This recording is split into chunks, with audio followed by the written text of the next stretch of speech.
একের পর এক উত্তাল ঢেউ আছড়ে পড়ছে উপকূলে। ঢেউয়ের উচ্চতাও 4 থেকে 5 ফুট।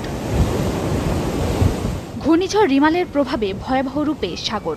বালিয়াবাড়িতে টাঙানো লাল হলুদ পতাকা নামিয়ে প্রতিটি পয়েন্টে নতুন করে টাঙানো হয়েছে সতর্কতামূলক লাল পতাকা। সাগর উত্তাল হয়ে ওঠায় উঠিয়ে নেওয়া হয়েছে জেট স্কিগুলো।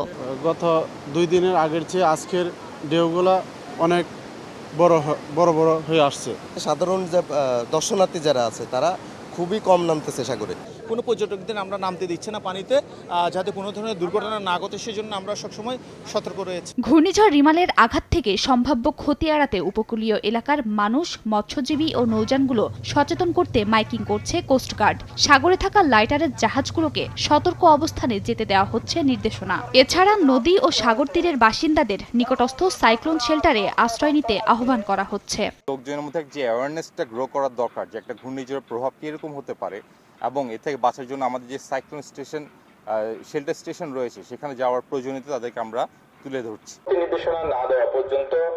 এদিকে রিমালের প্রভাবে উপকূলীয় এলাকায় মেঘলা আকাশ। মাছ ধরার ট্রলারগুলো আশ্রয় নিচ্ছে নিরাপদ স্থানে। এরই মধ্যে দুর্যোগ ব্যবস্থাপনা কমিটি প্রস্তুতিমূলক জরুরি সভা করেছে। প্রস্তুত করা হয়েছে বিভিন্ন জেলার আশ্রয় কেন্দ্রগুলো। আমাদের সমস্ত প্রস্তুতি সম্পূর্ণ হয়েছে। আমরা আশা করছি যদি দুর্যোগ আসে বা ঘূর্ণিঝড়টি যদি আসে আমরা ভালোভাবে মোকাবেলা করতে সক্ষম হব। কক্সবাজার, পায়রা সহ দেশের সব সমুদ্র বন্দরগুলোকে 1 নম্বর দূরবর্তী সতর্ক সংকেত দেখিয়ে যেতে বলেছে আবহাওয়া অফিস।